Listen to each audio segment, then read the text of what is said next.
के लोकप्रिय विधायक श्री मोदी जी, हमारे केंद्रीय मंत्री मेरे प्यारे हमारे मित्र महादेव सिंह खंडेला जी, आपके पड़ोस के अंदर लोकल पार्टी के विधायक भगवान राम सैनी जी, जम्मू की विधायिका डॉक्टर शेखा वीर मरवा और हमारे वरिष्ठ नेता और मेरे पुराने साथी रहे हैं डॉक्टर जितेंद्र सिंह जी, मंजू सैनी जी जो अध्यक्ष है इस समारोह की, पूर्णमेल सैनी जी पूर्व विधायक हैं केंद्रीय के, रमेश खंडेलवाल जी पूर्व विधायक हैं, मनीषा गुर्जर जी, मनोज घुमरिया जी, धर्मेंद्र राठौड़ साहब, पवन गोदारा जी, हेम सिंह शेखावत जी, अनमोल चंदेल, भवानी शंकर माली, सुंदर सैनी, गोपाल सैनी, महावीर सैनी और महिमा सैनी, अन्य उपस्थित तमाम हमारे समाज मंच उपस्थित बुजुर्गों, भाइयों और बहनों और साथियों, आप सबने कभी सुना शहीद दाताराम की मूर्ति का अनावरण करने के लिए मुझे परिवार ने आप सबने याद किया, उसके लिए मैं आपका आभारी हूँ। दाताराम की मूर्ति का अनावरण हुआ और इस प्रकार से वो शहीद हुए एसएसपी में रहते हुए, उनको मैं नमन करता हूँ, क्योंकि जिस प्रकार से उन्होंने देश को समर्पित किया अपना आप को। आपके शेखावटी की जो खूबी है, रास्ता की खूबी है, पूरे प्रदेश से लोग जितने जाते हैं सेना में, अन्य राज्यों की तुलना में कम ज़्यादा जाते हैं, हमारे अन्य राज्यों में कम जाते हैं। आपके घर घर में जज्बा है देश के लिए सब कुछ कुर्बान। कारगिल युद्ध हुआ था, मैं कुछ 56 जगह पर शहीदों में घरों में गया था, गांव के गांव उमड़ते थे, संस्कार उनके माता पिता सुनाई दे रहा था, वहाँ दूर से कर लेना। और वो कहते थे हमारा एक बेटा पोता शहीद हो गया है, हम उसके दूसरे बेटे पोते को भी एक रक्षा भेजने में चाह रहेंगे। ये जज्बा है कहीं पर देश में, शेखावटी में, राजस्थान देखने को मिलेगा। उस वक्त मैंने पैकेज दिया था, वो भी शानदार था, देश में सबसे सुंदर पैकेज की पत्नी को मिलाऊंगा। मुझे माता पिता के लिए अलग से मैंने व्यवस्था करी, MTI का पोस्ट ऑफिस के अंदर बच्चे की नौकरी, एक फ्लैट हाउसिंग बोर्ड का या 25 एकड़ जमीन इंदिरा गांधी कैनाल की, सब कुछ हमने उनको दिया। पर फिर भी जो इंसान चला गया नौजवान, वो वापस आ नहीं सकता। उन्होंने प्रयास किया कि परिवार का ध्यान कैसे रखें। मैंने यहाँ तक कर दिया, अगर बच्चा जो है बड़ा होगा, बच्चा अगर 2 साल 4 साल का है, बड़ा होकर नौकरी लगे। मैंने यहाँ तक आदेश जारी कर दिए, अगर जैसा कि दाताराम जी के भी पत्नी प्रेग्नेंट थी, मैंने उस वक्त में घोषणा कर रखी थी, अगर कोई महिला गर्भवती है, बच्चा पैदा होगा, उसकी नौकरी भी सुरक्षित रहेगी जब तक बड़ा नहीं हो जाएगा।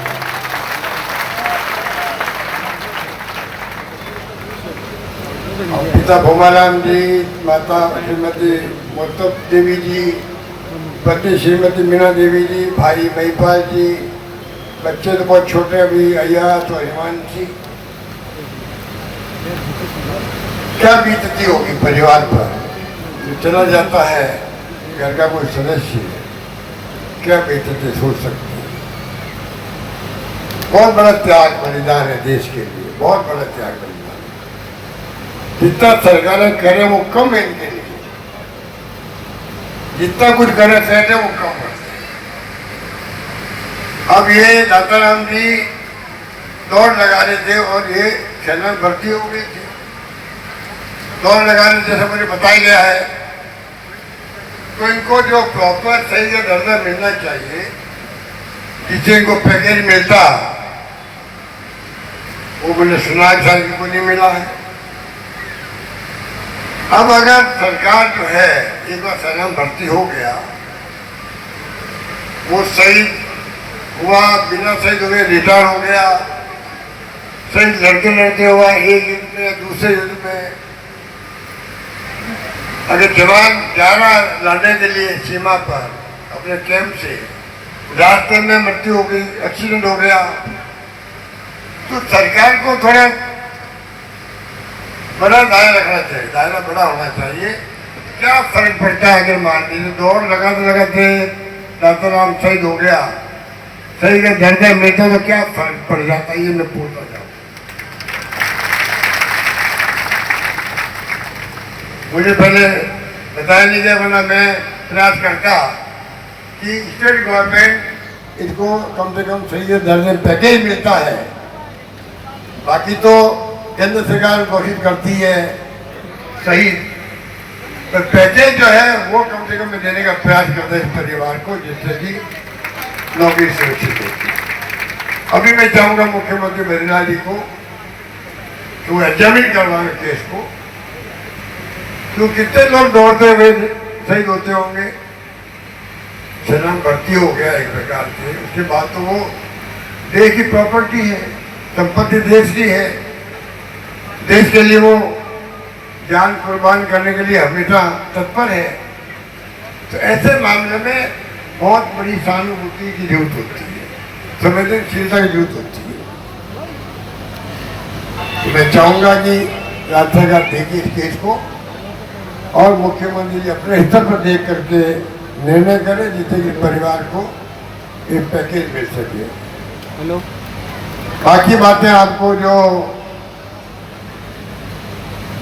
सुरेश मोदी जी ने और सनी साहब ने बहुत सारी बातें कही, आप तो सब जानते हैं कि अभी भी ऑपरेशन सिंदूर हुआ था, आज ही मैच चल रही है उसके अंदर। ये चुनौतियां तो देश में जब से हम आज़ाद हुए हैं तब से हमारे, चाहे वो 65 का वार हो चाइना के साथ में, 65 की वार हो पाकिस्तान के साथ में, 71 में जब इंदिरा गांधी ने पाकिस्तान के 2 टुकड़े कर दिए, बांग्लादेश बना दिया, 90,000 से अधिक सैनिकों को, कर्नल, जनरल, मेजर सबको अरेस्ट करके लेके आगे सरेंडर करवा दिया, सबका हिंदुस्तान में लेके आगे सबको। ऐसी घटना पूरे विश्व के अंदर दुनिया में कहीं नहीं मिलेगी। 90,000 से अधिक तो सैनिक, उनके कर्नल, जनरल जो भी थे, तमाम लोगों सरेंडर करवा के उनको हिंदुस्तान की धरती पे लाए। कोई लखनऊ में रखा, किसी को जबलपुर में रखा, 1 लाख लोगों को रखना किसे कहते हैं। इतनी बड़ी विजय हमने हासिल करी थी बांग्लादेश के युद्ध के अंदर, इंदिरा गांधी के नेतृत्व था। इंदिरा गांधी ने खालिस्तान ने बनने दिया। एक महिला थी, हमारी बहनें माता बैठी हुई है, इनको गर्व होता होगा एक महिला राज कर सकती है। लिखा कि इंदिरा गांधी ने हिंदुस्तान में राज कर सकती एक महिला। खालिस्तान नहीं बनने दिया, अपने सीने में सीना छन्नी कर दिया आतंकवादियों ने उनका, उनके खुद के सुरक्षा के गार्ड ने छन्नी कर दिया। पर देश एक रहा, अखंड रखा, कि इंदिरा गांधी थी। राजीव गांधी शहीद हो गए, उपमांति में शांति स्थापित करने की बात करते, आतंकवादी सजन हो गए, पूरा शरीर खिचड़े में उड़ा दिया गया बॉम्ब से उनका। ये गांधी परिवार की खूबी है। दुर्भाग्य से हमारे मोदी जी और अन्य लोग कहते रहते हैं गांधी परिवार, गांधी परिवार, गांधी परिवार। भाई आपको क्या मतलब है? आप तो जो त्याग बलिदान हुआ देश के अंदर आजादी के पहले भी, आजादी के बाद में भी, उनका मिटाना चाहते हो, याद करते ही नहीं हो। कितने लोग जो लोग बंद रहे, फांसी के फंदे में चढ़े, भगत सिंह, चंद्रशेखर आजाद जैसे नेता, युवा नेता, कितने जेलों बंद रहे थे। पंडित नेहरू 9 साल से जेलों बंद रहे थे। तो गांधी हो, चाहे नेहरू हो, चाहे सरदार पटेल हो, मौलाना आजाद हो और बड़े बड़े नेता थे हमारे, लोकमान्य तिलक भी थे, गोखले भी थे, कई सुभाष चंद्र बोस थे, भगत सिंह शहीद हो गया, आपको मालूम है। तो लंबी कहानी है, पर ये विरासत को मिटाना चाहते हैं, ये मुझे अच्छा नहीं लगता।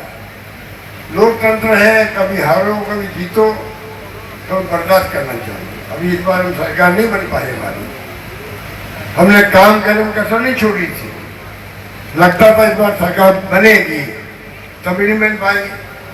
हमने नम्रता के साथ में सिर झुका करके हमने हार स्वीकार करी है और सत्ता सौंपी बीजेपी। ये होता है लोकतंत्र। ये लोग विपक्ष को दुश्मन मानते हैं, ये लोग दुश्मन मानते हैं विपक्ष को, चाहे पार्लियामेंट हो चाहे राज्य सरकार है। इनकी सोच आरएसएस की, बीजेपी की सोच है कि ये अपने विपक्ष को दुश्मन मानते हो। मैं कहता हूँ बिना विपक्ष में आप क्या हो, विपक्ष है तब आप पक्ष हो और सत्ता में हो। तो मैं कहना चाहूँगा ये जो स्थिति है देश में बनी है, उसमें आपको सोचना पड़ेगा किस प्रकार से हम लोग लोकतंत्र को मजबूत रखें।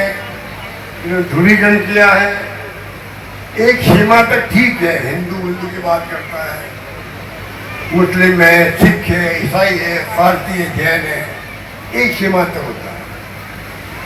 पर जब देश का सवाल आता है, सभी धर्म, सभी जाति, सभी वर्ग और भाषाएं अलग अलग देश के अंदर है, तेलुगु, तमिल, मलयालम, पंजाबी, गुजराती, मराठी, बंगाली, कितनी भाषाएं लिखा, पता नहीं लिखा हुआ क्या है, तब भी हम सबको साथ लेके चला है। कांग्रेस की नीति रही है, डॉक्टर अम्बेडकर के संविधान ने बताया हम लोगों को, इसलिए हम लोगों ने देश को एक रखा, अखंड रखा। हमारी विचारधारा सबको साथ लेके चलने की है, इसलिए ये संभव हुआ। और मैं तो उदाहरण देता हूँ, ये गुलदस्ता है फूलों का, देश का, रंग बिरंगे फूल है, विभिन्न जातियों के, धर्मों के, भाषा बोलने वाले के, कितना खूबसूरत गुलदस्ता है। इनको संजो के रखना बहुत बड़ी, मैं समझता सोच की प्रतीक है जो कांग्रेस ने निभाई है। मुझे आपका आशीर्वाद है, 3 बार मुख्यमंत्री बनाया सोनिया गांधी ने, राहुल गांधी ने, और मैं इंदिरा गांधी जी के, उन्होंने मुझे मंत्री बना दिया, अपने डिप्टी मिनिस्टर बना दिया इंदिरा गांधी ने। फिर नरसिम्हा राव जी के साथ में मंत्री बन गया, तो सब पदों में रह गया मैं, संगठन में और सत्ता में। मैं कई बार कहता हूँ लोगों को राजस्थान के अंदर कि मैं माली जाति का हूँ, और माली का क्या होता है, तो बगीचे का मालिक होता है, उसका क्या काम है। जो बगीचे की क्वालियाँ हैं, अलग अलग फूल हैं, कई तरह के रंग बिरंगे फूल है, पत्ती है, पत्ते हैं, पेड़ है, उन सबको टाइम पे खाद देना है, पानी पिलाना है, अच्छे बीज का प्रबंधन करना है, तब शानदार गुलदस्ता होता है।